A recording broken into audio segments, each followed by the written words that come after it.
¡Matilde! ¡Matilde, somos ricos! ¡No, qué oro, ni qué oro! ¡Mucho mejor! ¡He comprado Telefónica! Este es José Luis López Vázquez, uno de los actores más prolíficos del cine español. En 1967, la entonces Compañía Telefónica Nacional de España lo eligió para que promocionara su ampliación de capital.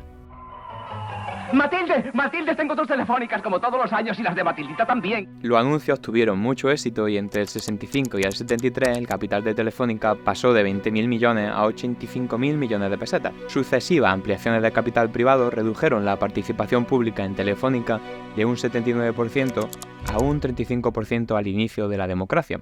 A partir de ahí, en 3 sucesivas ventas, los gobiernos de Felipe González y José María Aznar se deshicieron de todas sus participaciones de la compañía.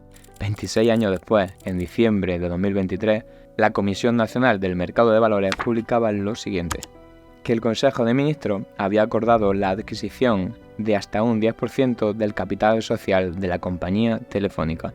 La noticia se conocía después del anuncio de una posible adquisición del 9,9% de Telefónica por parte de la compañía saudí STC.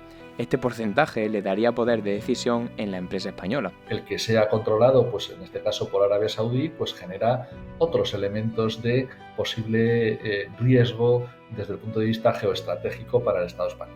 Cuando se le preguntó al respecto a la ministra Nadia Calviño, dijo: El gobierno de España ha sido muy claro con respecto a que Telefónica es una de las empresas más estratégicas, si no la más estratégica de nuestro país.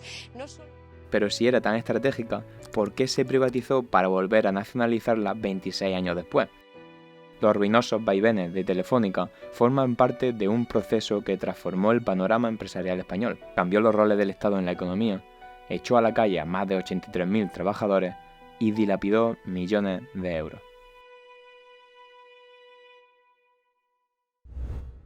Este gráfico muestra todas las empresas públicas que el gobierno ha ido vendiendo a lo largo de la democracia. Esta fue la primera que se privatizó: Manuel Álvarez e Hijo, una compañía gallega de cerámica, una empresa que el INI había comprado durante la crisis de los 70.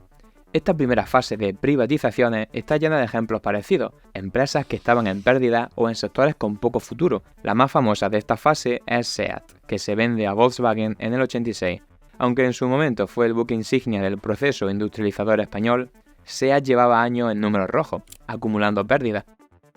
No obstante, en esta primera fase también se privatizan empresas que sí tienen historial y perspectivas de alta rentabilidad, compañías como Endesa, Repsol, Argentaria o Telefónica. Por ejemplo, Telefónica registró 200.000 millones de pesetas en beneficios en el 86 y justo un año después el gobierno de Felipe González vendió el 6% de la empresa.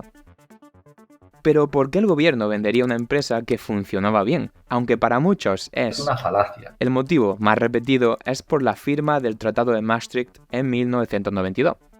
Este indicaba que uno de los requisitos para poder formar parte de la Unión Europea era tener un déficit público inferior al 3% del PIB, y en 1992 España se situaba por debajo del 4%, así que el gobierno socialista aceleró las privatizaciones. Porque si tú lo que consigues vendiendo las joyas de la abuela es vivir durante una semana y luego te va a faltar fondos y recursos en el futuro, me parece que eso es antieconómico. Sin embargo, es aquí cuando llegan las ventas de porcentaje importantes de Endesa, Argentaria, Repsol y Telefónica, de la que se vende un 10%. A pesar de estas ventas, el Estado mantenía una participación mayoritaria en muchas de estas compañías. En Telefónica, por ejemplo, el Estado mantuvo un 21%, suficiente como para que la empresa siguiera funcionando como pública a efectos de estrategia o a nombramientos de altos cargos. Esto cambió en el 1996, momento en el que el PP gana las elecciones. Nada más llegar, Aznar presenta el programa de modernización del sector público empresarial, y en 2 años su gobierno vende lo que quedaba de Endesa, Tabacalera, Argentaria, Repsol y Telefónica, todas con cuentas positivas de miles de millones de pesetas. El ministro de Industria de ese momento admitió que las privatizaciones se debieron a un motivo ideológico más que financiero. No se trata, decía, de equilibrar las cuentas públicas, sino de fortalecer la economía. Este mantra neoliberal, que lo privado es más eficiente que lo público, simplemente no sostiene el más mínimo análisis. Claro que hay empresas públicas que funcionan mal. Es que en ocasiones están gestionadas por personas que trabajaban para privatizarlas. Ha ocurrido con AENA, por ejemplo.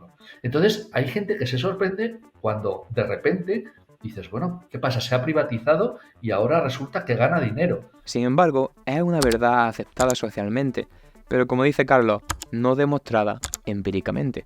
Por cada artículo académico que la apoya, hay otros tantos en contra, y muchos otros que no sacan conclusiones, y en el caso de las privatizaciones españolas ocurre lo mismo. Mele Hernández analizó todas estas empresas y determinó que no existían resultados concluyentes sobre la mejora de la eficiencia de las empresas al cambiar su titularidad de pública a privada. Otras investigaciones sí que señalan la mejora a largo plazo. Méndez de Andrés y Ruiseño López también dicen que la evidencia empírica no es concluyente.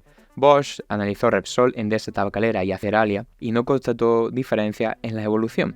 La repetición de este mantra neoliberal cambió el panorama industrial español. Permitió la privatización de una de las empresas más estratégicas, si no la más estratégica de nuestro país. Y fue un negocio muy malo. La privatización de Telefónica nos salió carísimo a los españoles y las españolas. Cuando España vendió el 21% de Telefónica en 1997, ingresó 3.700 millones de euros y se ha ido ahorrando las ampliaciones de capital. El dinero que han puesto los accionistas privados durante este periodo de tiempo para hacer más rentable Telefónica.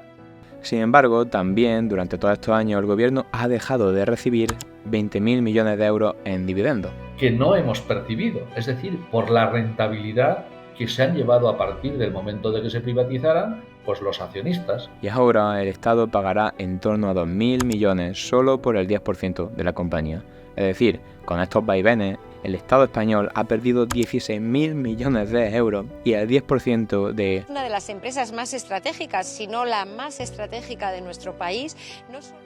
Se trata de tener presencia pública en las empresas estratégicas y en los sectores importantes para la economía para tomar decisiones en beneficio de la mayoría social y de la clase trabajadora, no simplemente para ser palmeros del Consejo de Administración que en su momento esté dirigiendo las empresas.